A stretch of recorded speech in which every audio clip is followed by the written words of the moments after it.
Assalamualaikum warahmatullahi wabarakatuh. Alhamdulillah wassalatu wassalamu ala Rasulillah wa ala alihi wa ashabihi wa man wala. Salatan wa salaman ala man ittaba'al huda ila yaumiddin. Amma ba'd. Alhamdulillah, syukur pada Allah Taala pada subuh yang mulia ni yang dapat juga kita mendirikan sembahyang berjemaah walaupun tak ramai. Masih lagi dalam peringkat-peringkat fasa-fasa membuka sikit-sikit masjid-masjid, surau-surau untuk kita menjaga sebab dari segi bila kita sebut tentang soal keperluan nak jaga, kita belajar dulu dipanggil ada 5 keperluan yang kita kena jaga, agama, nyawa, akal, harta, maruah. Sebab ni dipanggil perkara-perkara yang Allah sendiri dia tentukan hukum dia. Jadi di antara susunan tu ulama-ulama bahas mana dulu. Nombor 1 apa, nombor 2 apa tu dia susun tu berdasarkan aulawiyat, keutamaan. Saya dulu duduk belajar. Yang pertama, agama. Dalam hidup kita ni yang paling penting sekali agama. Sebab atas agama tu lah ada nilai. Halal haram ke, dosa pahala ke, amalan kita Allah terima ke Allah tolak berdasarkan kedudukan agama. Jadi agama tu yang paling penting sekali dalam hidup kita. Tak ada makna kita hidup kalau tak ada agama. Tak ada makna kita harta banyak kalau tak ada agama. Tak ada makna kita pangkat besar kalau tak ada agama. Jadi agama ni benda yang paling penting sekali dalam hidup manusia. Hingga Allah Taala sebut wa man yabtaghi ghairal islam dinan fala yuqbal minhu. Siapa-siapa yang melakukan satu perkara urusan agama, urusan hidup dia, maka ia bercanggah dengan kehendak Allah Taala Rasul, maka Allah tak akan terima. Siapa yang pilih selain pada Islam sebagai agama dia, maka Allah tak terima. Jadi kita letak agama tu yang nombor 1. Tetapi sekarang bila berlaku coronavirus ni, para ulama telah melihat balik. Dia dulu agama nombor 1, nombor 2 nyawa. Nyawa ni sebab tu siapa-siapa yang bunuh orang dia boleh hukum balas bunuh. Punya pentingnya nyawa. Hingga kalau pembunuhan sengaja, dibalas bunuh. Kalau bunuh tak sengaja, kena bayar diat. Tetapi bila berlaku penyakit ni, wabak ni, maka kita melihat balik keutamaan dia, aulawiyat tu. Memanglah agama tu penting. Tetapi kalau tidak ada nyawa, nak jaga agama macam mana? Maka di antara kepentingan agama dengan kepentingan nyawa, mana dulu? Dua-dua tu penting. Sebab perbahasannya gini. Perbahasannya ada orang kadang-kadang dia kata kita ni kena jaga agama ni. Jangan duk takut sangat kepada kuman ni, jangan duk takut sangat pada virus ni. Sampai masjid pun tak boleh buka, pasar raya boleh buka, kedai boleh buka, pasal apa pak masjid tak boleh buka? Kedai pun boleh buka. Dia rasa bahawa kalau sepatutnya kalau kedai boleh buka, boleh beli makanan, masjid pasal apa tak boleh buka? Pandangan-pandangan ni sebenarnya ialah pandangan berhubung dengan mana dulu. Kalau sekiranya kedai tutup, makanan tak ada, orang tak boleh makan, makanan tak ada ni boleh mengancam nyawa. Tapi semayang ni di rumah pun boleh semayang, berjemaah di rumah pun boleh berjemaah.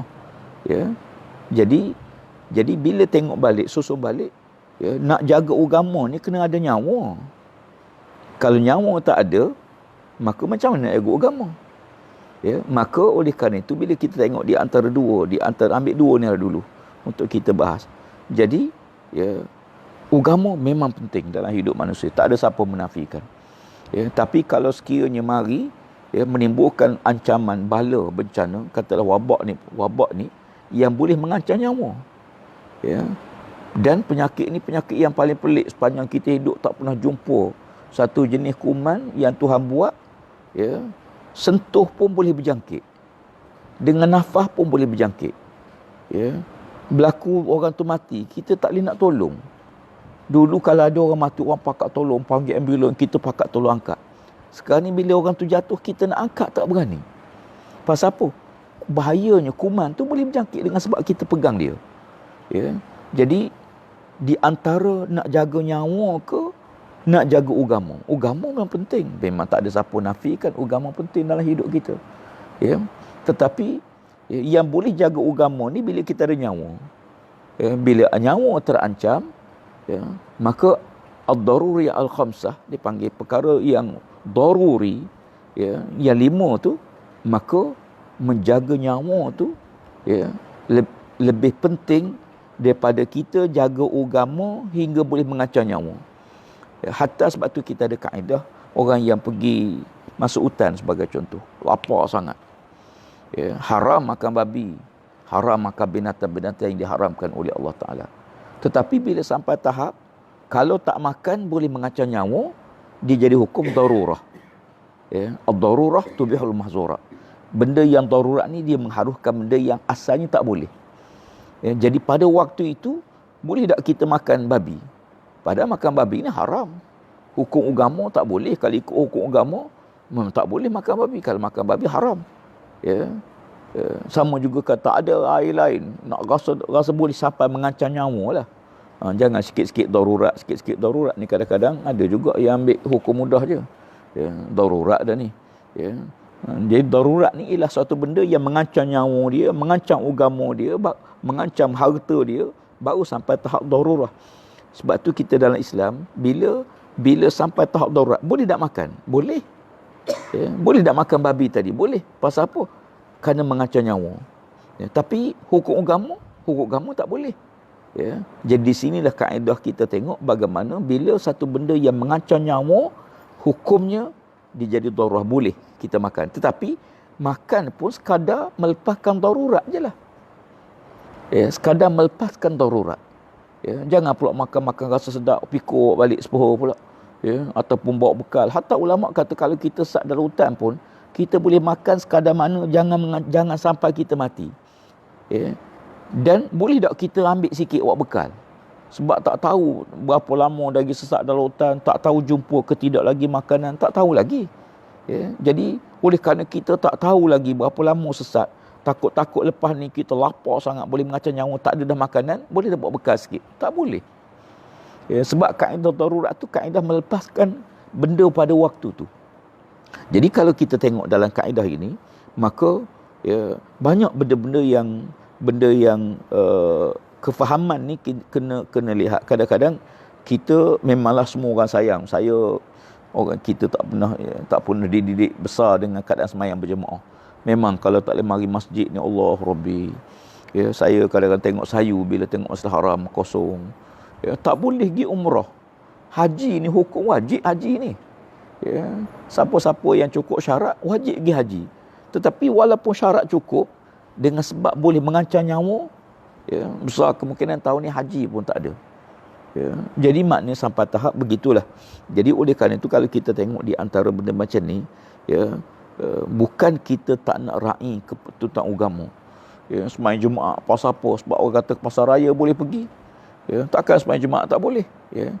Jadi kaedahnya begitu. Kaedahnya ialah makanan boleh mengancam nyawa, ya. Sembahyang ni banyak hadis-hadis yang Nabi SAW, para sahabat sembahyang, ya, di rumah dan ada hadis-hadis yang telah tersebar, ya. Jadi oleh kerana itu kita tengok di antara macam ni, bukan makna kita apalah ustaz ni, ya, sampai tak boleh desak supaya buat sembahyang Jumaat.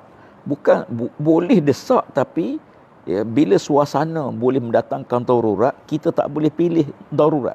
Di antara boleh mengancam nyawa, ya, sesuatu benda yang boleh mengancam nyawa kita, ya, ataupun satu benda yang haram hukum syarak, ya, tapi mana aula, ya. Contohnya kalau contoh tadilah, ya, contoh makanan ke, dan pernah satu waktu tu kita baca dalam satu rencana sebuah kapal terbang, ya, jatuh, ya, dan semua penumpang dia mati di kawasan ais, kawasan salji, ya. Yang hidup ada seorang je, ya, dia seorang hidup, ya. Sementara nak tunggu makanan tu, yang ada makanan, yang ada ialah hanya daging manusia je, daging orang je ada, ya. Maka dia cerita pengalaman dia terpaksa ambil sikit-sikit daging manusia ni untuk mengelak mati sementara bantuan sampai. Makna sampai tahap tu. Jadi tak apalah saya nak sebut bagaimana kadang-kadang dalam hidup kita ni, ya, keutamaan ni, ya, memang kita letak bahawa agama benda yang sangat penting dalam hidup kita, sebab tak ada, macam saya sebut, tak ada nilai kita ada harta kalau kita tak ada agama. Sebab tu dalam Islam ni apa-apa pun kita letak kepentingan agama. Tetapi bila sesuatu benda mengancam nyawa itulah, dengan sebab kita ada nyawa kita boleh jaga agama. Ya, dengan sebab kita hidup kita boleh jaga agama. Maka oleh kerana itu, ya, di antara ada satu kes, ya, seorang sahabat Nabi SAW, dia bermimpi dia ada 2 orang kawan, ya, seorang tu meninggal dunia dalam peperangan, mati syahid, dan seorang lagi sahabat dia meninggal dunia 2 tahun kemudian, ya, 2 tahun kemudian dan mati biasa, ya. Dalam mimpi dia melihat sahabat dia yang mati biasa masuk syurga, ya, masuk syurga dulu daripada sahabat yang mati syahid.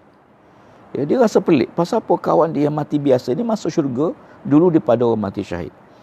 Ya, maka dia bertanya, ya, maka jawapan dia, ya, dia kata begini, dia kata orang yang hidup 2 tahun kemudian, ya, dia sahabat ni sama-sama besar, sama-sama lahir, sama-sama besar, dia kata orang yang mati syahid memang masuk syurga tanpa hisab, ya, dan makam syurga tu yang istimewa. Tetapi orang yang mati kemudian ni 2 tahun amalan dia lebih daripada sahabat yang mati syahid. 2 tahun zikir dia lebih, 2 tahun semayang dia lebih, 2 tahun amalan dia, ibadah dia apa semua, 2 tahun lebih berbanding sahabat dia. Ya, maka kan itu bukan kita tengok martabat dalam syurga, martabat syurga mungkin berbeza lah. Tetapi, ya, kita selagi mana kita boleh ikhtiar, kita ikhtiar. Saya ingat waktu almarhum Ustaz Rundin, waktu dia nak pergi operation di last kali di Amerika, ya, dia mari mesyuarat, ya, mari mesyuarat syura pada masa tu, dia mesyuarat, ya, dan dia beritahu bahawa dia bercadang untuk pergi ke Amerika untuk buat pembedahan, sebab, ya, tidak ada pakar yang sanggup buat melainkan seorang doktor yang biasa rawat dia tu di Amerika, ya. Sebab pembedahan terpaksa buat daripada belakang, daripada tulang rusuk belakang, ya, dan sangat complicated, ya. Jadi pada waktu itu saya tanya dia, Tok Guru kata, nak pergi ke, sebab pertama resiko jauh perjalanan tu berapa puluh jam nak sampai ke Amerika, ya. Kemudian kesihatan dia pun tak begitu baik masa tu, dia berjalan pun pakai bawa oksigen, ya. Jadi saya ingat lagi dia sebut, dia kata ikhtiar ni wajib. Selagi ada ruang untuk kita ikhtiarlah. Ya, selagi ada ruang, ikhtiarlah. Ya. Jadi, ya, dia kata oleh kerana ada ruang ikhtiar, dan ikhtiar tu jadi wajib bagi kita, maka kita usaha. Dia kata tak apalah, oleh kerana ruang tu ada. Kalau tak ada ruang langsung, tawakal tu Allah, tak ada apalah. Tapi oleh kerana ruang tu masih ada, maka kita pilih ruang tu. Kena ambil yang tu. Minta maaf lah, kadang-kadang ada orang di antara 2 situasi yang kritikal ni, payah nak buat keputusan. Waktu almarhum Ustaz Azizan, ya, dia kena kecil manis teruk. Ya, kebetulan di bahagian betih dia ni, bahagian pelipat dia ni ke bawah, dia ada pendarahan, darah beku. Dan doktor nak buat keputusan untuk potong, ya, potong kaki dia. Waktu tu dia lemah sangat. Dan, ya, pandangan dia tak nak lah, siapa nak kena potong kaki, ya, siapa nak potong kaki. Jadi dia, keluarga-keluarga bincang, mesyuarat keluarga dia sebagainya, ya, kemudian minta pandangan Tok Guru. Saya ingat lagi waktu saya bersama dengan Tok Guru pergi jumpa dia, bincang dengan dia apa semua, kita buat keputusan. Dia kata gini, ya, kalau kita lock, ya, lock lah, tak boleh potong. Doktor kata kuman ni dah bahaya, boleh berjangkit ke atas, nanti boleh efek, boleh mengancam nyawa. Ya. Kalau potong ada 2 kemungkinan. Kemungkinan pertama, insya-Allah boleh sembuh sebab kuman tak naik ke atas. Ya, tapi Ya, ini ikhtiar yang kita boleh buat. Ya, jadi pada waktu itu mana nak pilih? Ya. Kadang-kadang ada orang yang kena doktor kata makcik dari segi perubatan kalau tak potong boleh mengancam nyawa. Ya, bila kuman tu naik attack sampai ke paru-paru sebagainya boleh mengancam nyawa. Kalau potong doktor boleh pasti ke kalau potong ni mesti tak mati. Doktor kata saya tak boleh jamin saya pun mati. Ya. Cuma ini ikhtiar yang ada. Kalau kita lock maka mudarat itu hampir pasti. Kalau kita ikhtiar antara dua, ya, antara dua, maka alhamdulillah pada waktu itu beliau ambil keputusan keraklah, ya, potong kaki. Ya, alhamdulillah, ya, ialah akhirnya beliau meninggal dunia. Tetapi ya, dengan pemotongan terpaksa potong kaki itu, ya, maka lepas pada tu dia masih lagi ada waktu boleh. Sebab tu kita selagi ada waktu untuk beramal, waktu kita untuk berzikir, waktu kita ambil kesempatan. Sebab tu nikmat sihat ni kita tak rasa melainkan bila kita tengok, bila kita nikmat tu hilang. Biasa macam itulah.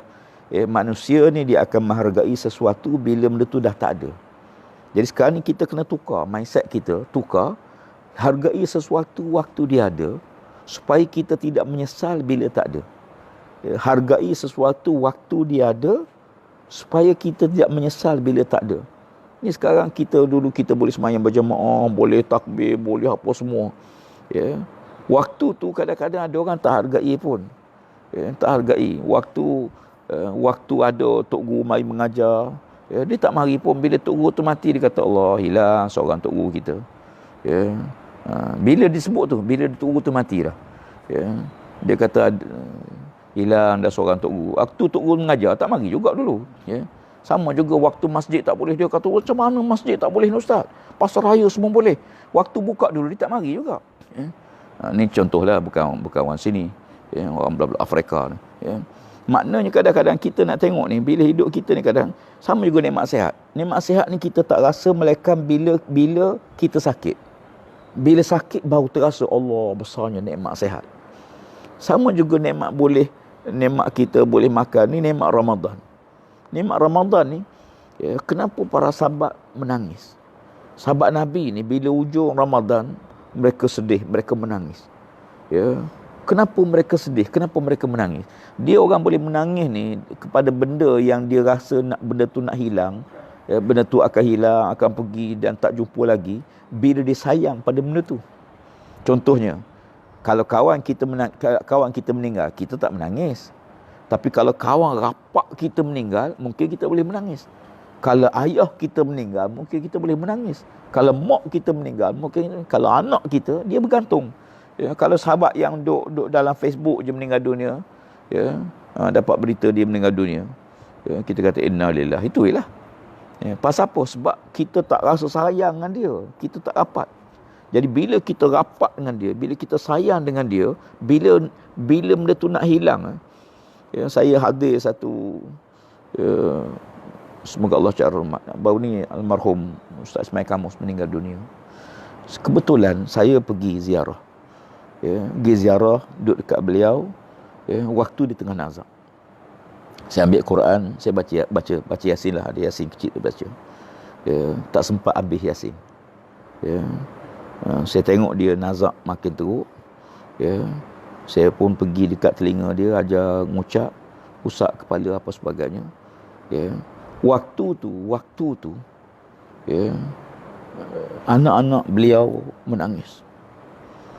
Ya, anak menangis, kawan-kawan rapat semua menangis. Dia tak meninggal lagi. Ya, tapi sangat kritikal waktu tu. Doktor mari cek, nadi makin lemah. Ya. Saya nak sebut kisahnya, perbandingan. Kenapa masa tu kan dia tak mati lagi. Ya. Kenapa menangis? Sebab kita tahu dia akan pergi. Begitu juga Ramadan. Ya. Sahabat Nabi kenapa boleh menangis? Sebab Nabi dah ni. Ya, 24, ya, 23, 22, ya, jadi makin lama, ya, lama-lama tinggal. Malam hari ni 24 bulan. Ya, besok 25, tinggal 5 hari lagi. Kemudian tinggal 4 hari lagi, tinggal 3 hari lagi.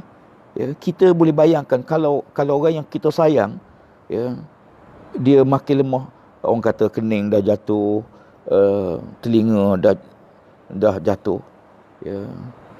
Contohlah, ya, kita rasa kaki pun sejuk, ya.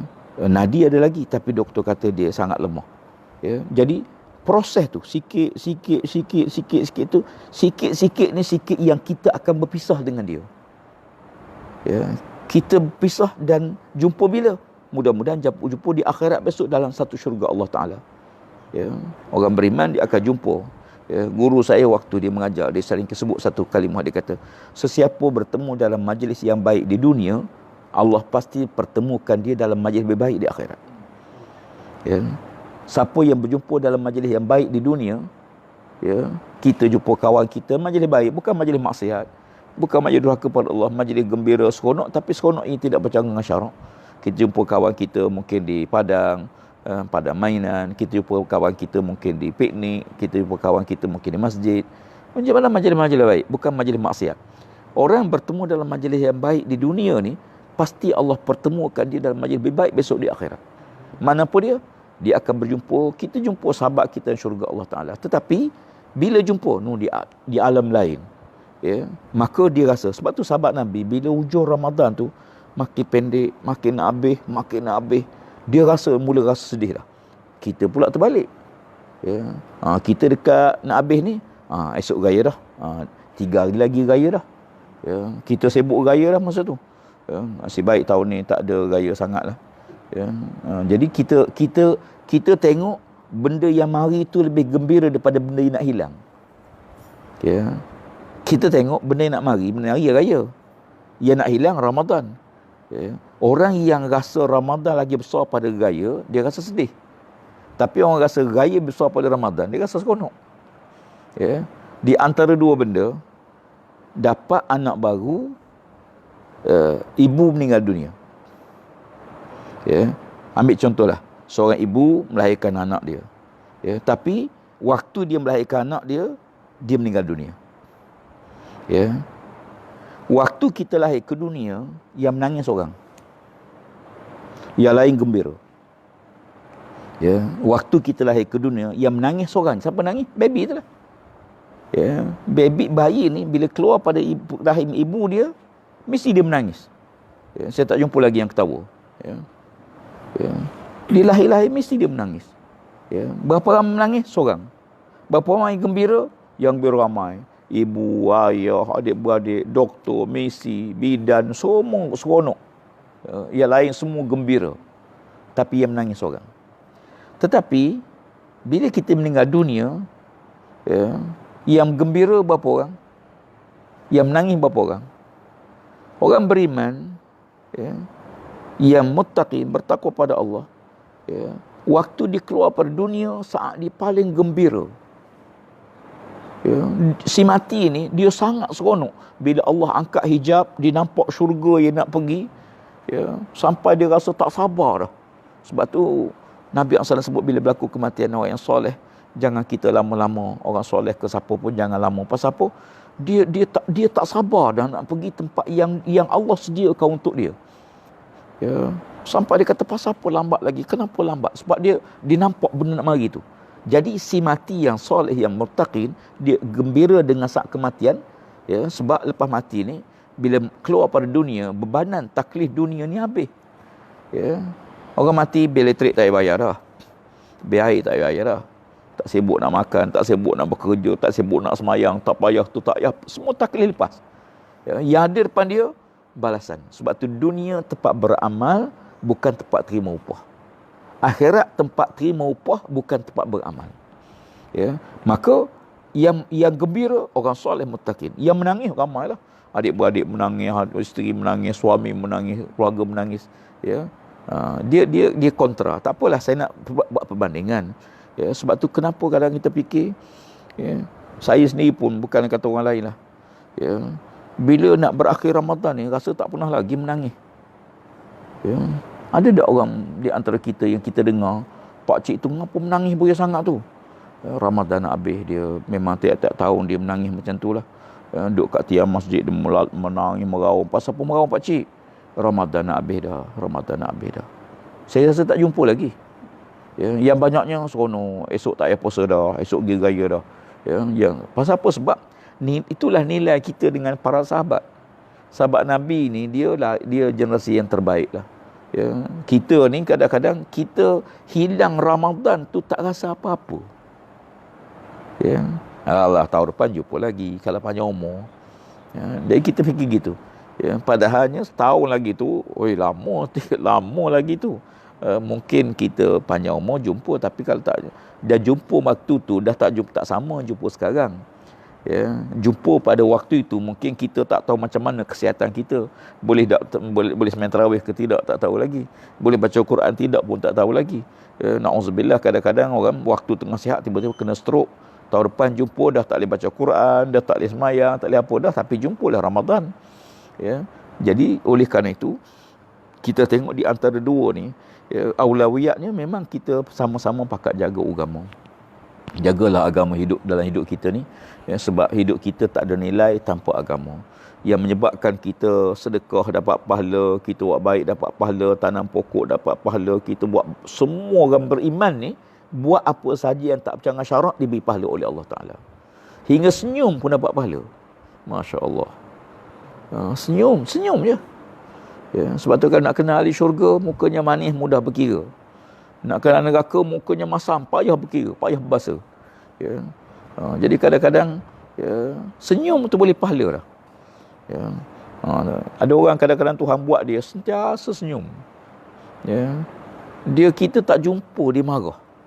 Jumpa dia senyum sepanjang, macam tak ada masalah kita. Ada orang tengok muka dia pun masalah dia mari jangkit kita.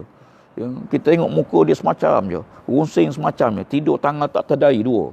Ya, dua-dua tangan. Ya, masalah sokong-sokong kadang-kadang kita tengok dia. Jadi ya, kita tengok ya, ni yang kata kalau daripada baik tak jumpa daripada jumpa ni. Jumpa dia ya, runsing pah kita sekali pasal apa duk tengok dia tu. Ya. Ada orang kadang Tuhan buat dia alhamdulillah ceria, jumpa kawan, seronok, suka senyum sepanjang masa. Kalau orang tu senyum sepanjang masa, Mimpi Ramli dia kata tidur pun senyum ni orang beriman ni. Dia makna dia boleh pahala sepanjang masa. Ya, pahala je, Masya Allah. Tak apalah, jadi apa nak sebut ialah, walaupun begitu hebat agama dalam hidup kita, tetapi keutamaan kita pakat-pakat jaga nyawa ketentuan Allah. Ya. Dia kata, Ustaz, takut apa? Kan Allah tentu dah nyawa kita. Bila kita mati, ya, bila saat tidak akan berganjak sikit pun, ya, Allah dah tentu mati kita. Betul. Tapi sebab tu ada Nabi kata, lari dah pada wabak penyakit macam mana kamu lari daripada singa. Ya, kenapa Nabi suruh lari? Ya, kalau dah mati dah, takdir Allah mati Ustaz. Duduk seorang pun mati, tak kena hukuman pun mati. Betul. Tapi ikhtiar tu jadi wajib. Sebab tu kata Nabi, lari daripada wabak. Wabak ni boleh buat maut. Nabi suruh lari. Pasal apa suruh lari? Ya. Kenapa ada hadis Nabi kata siapa-siapa yang duduk dalam satu kawasan yang ada wabak, dia jangan keluar pada kawasan tersebut. Dan siapa-siapa yang belum masuk, jangan masuk dalam kawasan itu. Ni kita buat sistem kuarantin sekarang ni. Bila berlaku satu kawasan baru ni je ke-17. Bila berlaku je, tutup semua sekali. Pasal apa? Kaedah ni kaedah syarak. Nabi ajar. Nabi kata yang duduk tempat wabak jangan keluar. Yang kita yang tak kena wabak jangan masuk. Jadi kalau tak kuarantin, kalau tak pagar, ya, maka orang luar nak masuk. Ya, pasal apa nak masuk ni? Mak saya tinggal seorang sana.